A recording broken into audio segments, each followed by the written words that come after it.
Hey guys! Today, we're forging a cable Damascus blade from an old, rusty steel cable. If you love knife making and sparks flying, make sure to hit subscribe so you don't miss the next build. Let's get to the main cable. We slide a steel tube over the end for a sturdy handle. Mark, cut with an angle grinder and always wear a face shield. The sparks fly everywhere. We clean the cut end with a wire brush and soak it in solvent. See that clear fluid in the first bottle? That's likely acetone or synthetic thinner. Then, for the real chemical bath, soaking the clean section of cable in the flux. This rusty-looking mix is our borax, and shaking it ensures every single wire is coated. We separate the cable into individual strands, especially the core wires. This increases contrast for the Damascus pattern. Let's give the individual core wires the same chemical bath treatment, coating them completely in the flux. Then, everything goes into the kiln or heat treat oven. They need to sit until they reach a deep red heat, around 850–950 degrees.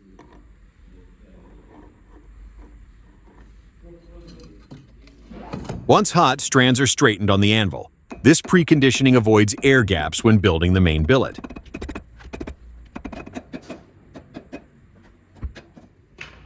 We take the steel tube handle we prepared earlier, stand it up, and pour in steel ball bearings. This gives a solid, dense core for the cable to weld into. We insert the twisted cable piece, pack the balls around it, and then weld a metal cap over the top. Add a bit more flux around the joint and carefully weld the cap. This seals everything inside, giving us a solid, easy-to-handle billet that's ready for the next steps in forging. Into the coal forge it goes. Heat it to a brilliant white hot, 1250, or 100 AC. You'll see the flux start running, and the metal is nearly ready for consolidation and shaping. Quickly transfer the hot billet to the anvil. Give it light hammer hits to start fusing the cables and ball bearings together. Back to the fire for another full heat, then onto the power hammer. Flatten the billet into a bar while drawing it out, giving the knife its basic shape. This is where the magic of the pattern really begins to form.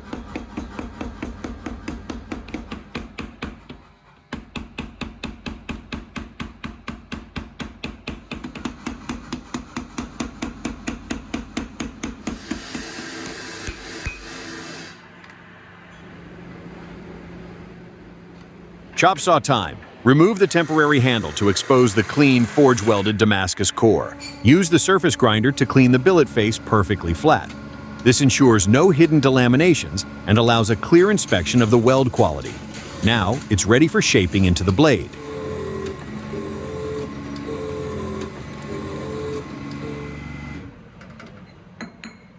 Mark the knife profile on the flat billet with precision.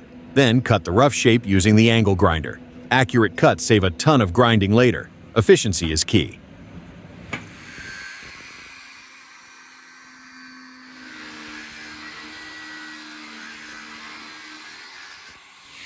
Now the real grinding begins.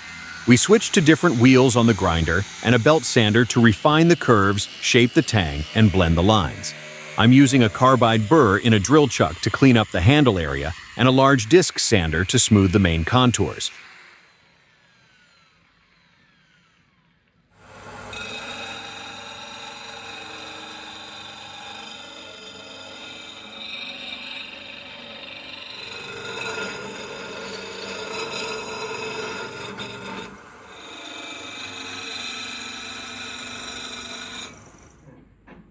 The goal is to get the profile perfect before we start grinding the bevels, the actual cutting edge. This is tedious, but essential. Take your time, measure twice, and grind once. Every small adjustment now saves hours of work later.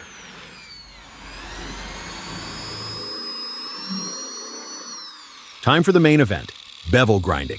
This determines how well the knife will cut. I mark the center line with a marker and then use the grinder to cut the main bevels. I'm grinding in stages to avoid overheating the blade, which could ruin the work hardening we achieved in the forging process.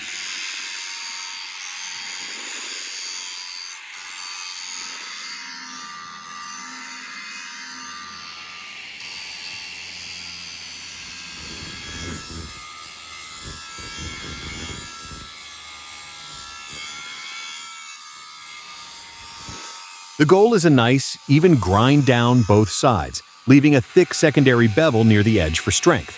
Grinding Damascus requires a delicate touch. You want the pattern to emerge evenly. Mark a flowing cable pattern on the flats of the blade to mimic the original twist. This gives the knife a dynamic, wave-like look that highlights the pattern. I'm using a finishing disc on the grinder to refine all the surfaces. We need a clean, uniform surface before the heat treatment.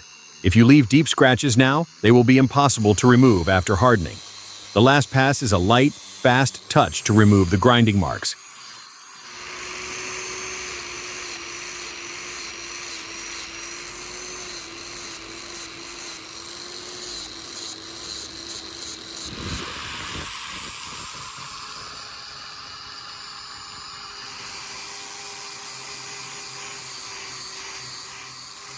Hand sanding with water and fine grit paper. This is the final chance to remove any stray scratches and refine the surface, leaving a smooth satin finish ready for heat treatment.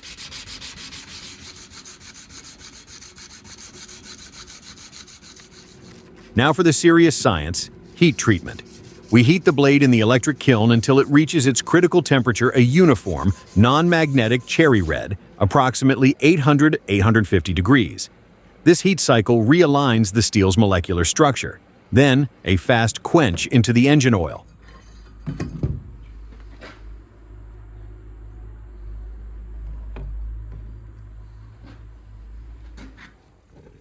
The oil cools the steel quickly, locking the carbon into martensite and making the blade very hard. You hear that hiss? That's the blade gaining its soul. We swirl it to cool evenly and prevent warping.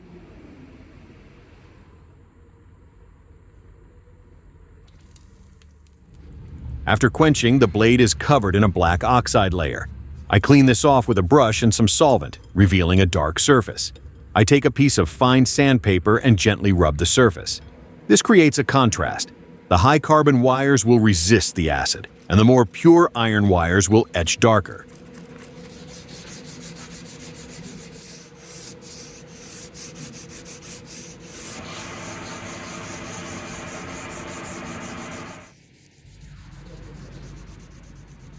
Time to bring out the pattern. We dip the blade into a solution of ferric chloride. This acid selectively etches the steel layers. Low-carbon layers darken, high-carbon layers stay lighter, revealing the flowing, twisted cable pattern. After a few dips and a quick rinse with a neutralizer, the pattern is set. A light buff with a polishing pad brightens the layers, giving the knife a glossy, professional finish.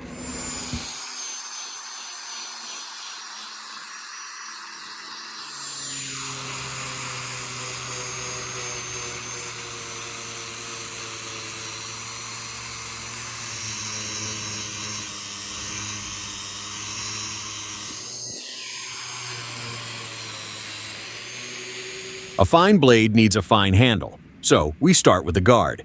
Using a piece of brass for the bolster, I trace the tang shape onto it. Brass is corrosion-resistant and gives a classic contrast to the steel and wood. We drill a series of small holes inside the marked tang profile, then use a small file to clean out the slot.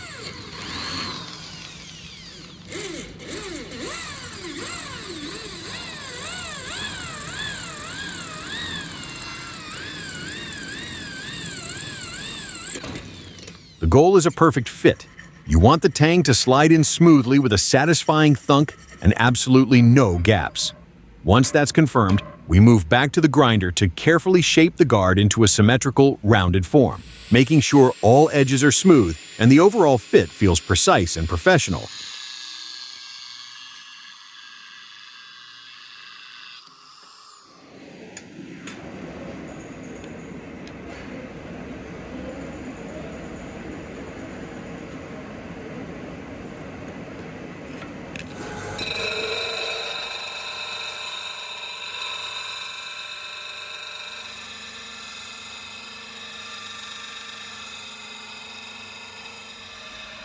Now for the handle block.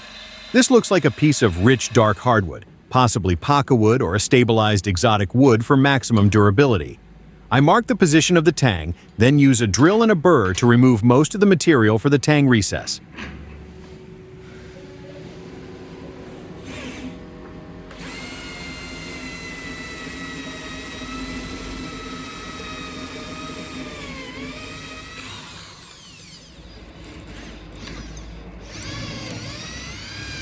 A handy little life hack is to drill the hole slightly smaller than needed, and then carefully use the heated tang itself to burn out the exact shape of the slot. This technique, often used for hidden tangs, ensures a perfect fit and precise alignment.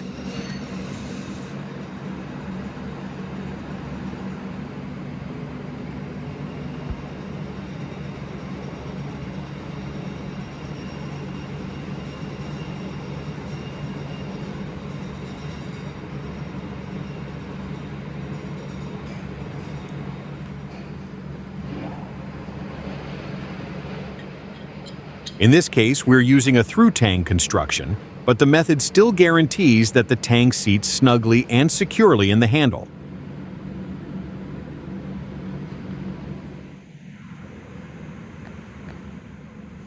With the handle block and guard ready, we glue them up using a strong 2-part epoxy. It's all about the clamp pressure and the fit.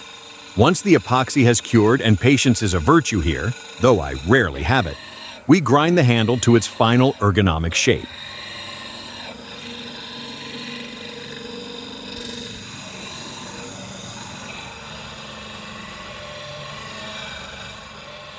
I'm using a belt sander to shape the rough contours and a rotary tool with various sanding discs to create the final curves, especially the classic ergonomic swell at the butt end.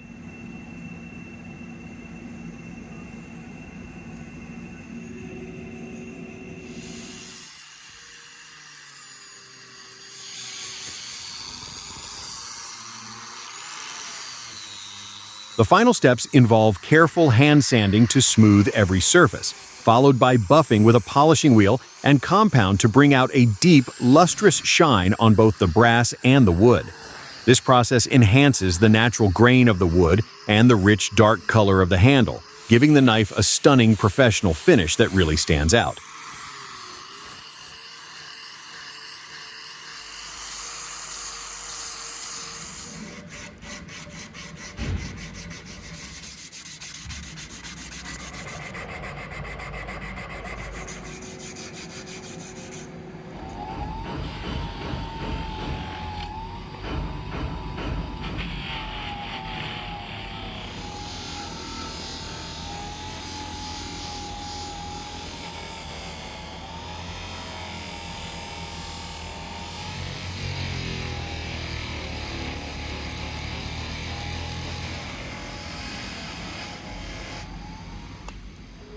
And there it is, the finished cable Damascus Bowie knife.